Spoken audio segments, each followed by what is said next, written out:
this video in the Fancy Stitch Combo series, I'm going to show you how to work a stitch called Sugar Cubes.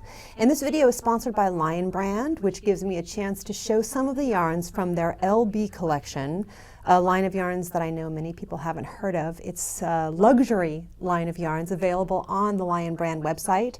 And I will give you links to all the yarns I show you here and the instructions for this stitch and instructions for working it in the round and the needle sizes that I used and my nail polish color and everything else in the video description field below as well as on my website. Now, well, let's just go ahead and take a look at the stitch. It's very pretty. Here's the stitch worked into a dishcloth. And anytime you have a stitch that isn't too lacy, that's kind of a closed stitch like this, you can always just knit a garter stitch border on it and you have a dishcloth, which is great and this makes a pretty dishcloth. This is knit with the Lion Brand Cotton Bamboo yarn, which is 52% cotton and 48% rayon from bamboo. It is machine washable and it's excellent for baby items because it's so easy to care for. And it becomes really soft after washing, and this has been both washed and dried. The instructions for the yarn don't recommend drying, but I did dry it because I made a dishcloth and I want to be able to dry it, and it came out really soft and really nice. And I'll give you instructions for how to work this dishcloth in the video description field. The wrong side looks like the wrong side, but it's not bad. It still has a lot of interest to it. Okay, and the needle size that I used for this was size 6 US. And here it is. With a different color of yarn, it's much more subtle. There's barely a design here. And this is knit using the LB Collection Cashmere. This is 100% cashmere from Italy. It's a super soft luxury yarn, and it really is a dream to work with.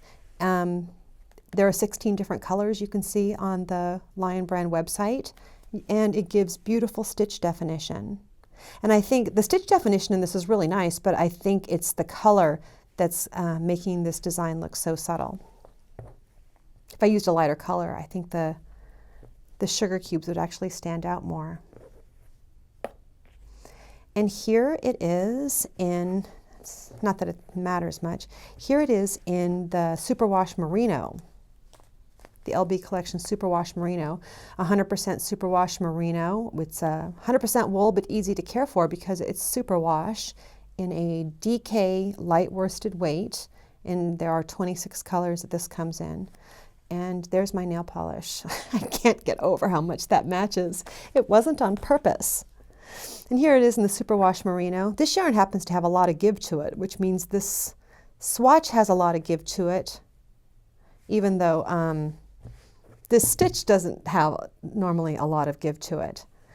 Now I'm interested in showing you how to work this stitch because it is, the interesting thing about working the stitch well is your tension between knit and purl stitches. And so I'm going to pay close attention to showing you that and give you a trick for how to make sure that works out well for you.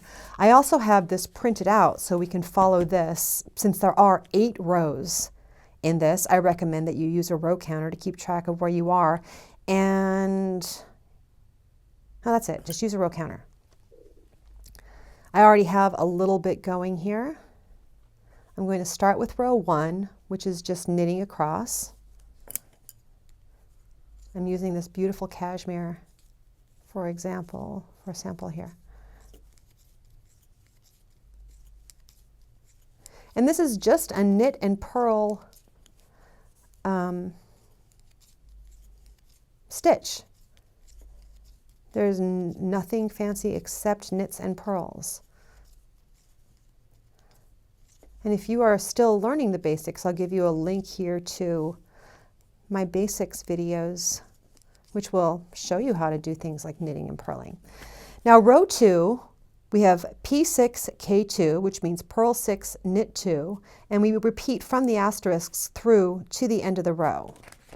So this is where we're switching between knit and purl stitches, and this is where it's going to start to make a difference in our tension. So I'm going to purl 6,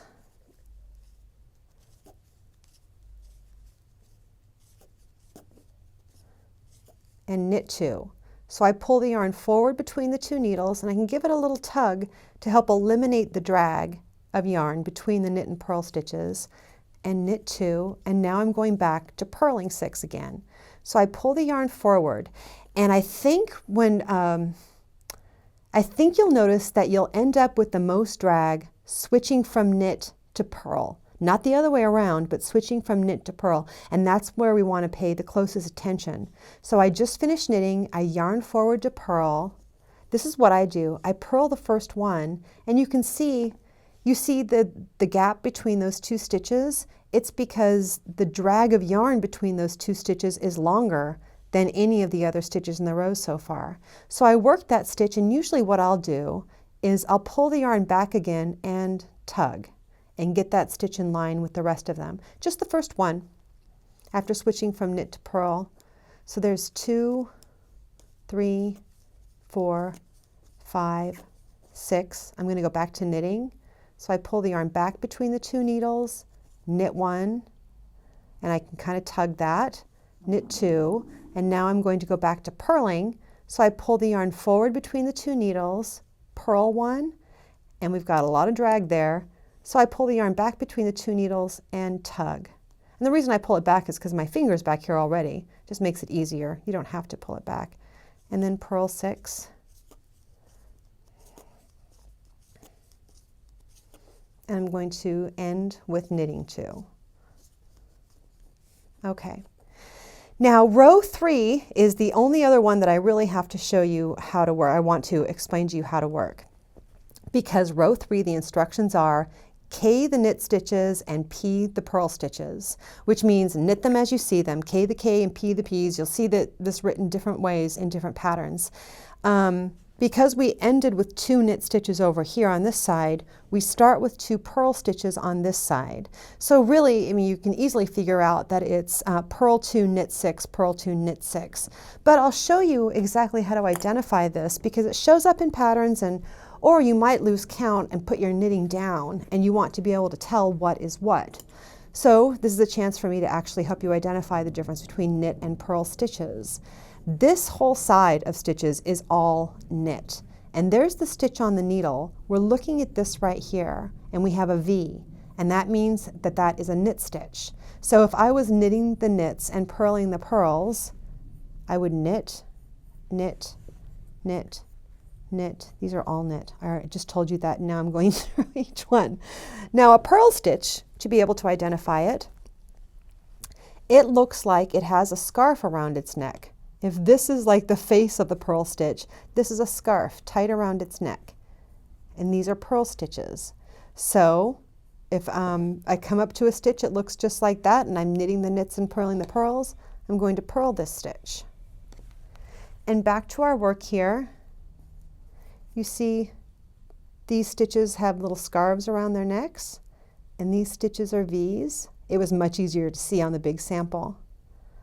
So I'm going to knit the knits and purl the purls, and then the rest of the pattern is really just doing the same thing and knitting and purling, watching the tension between the knits and purl stitches, and being able to recognize knit and purl stitches.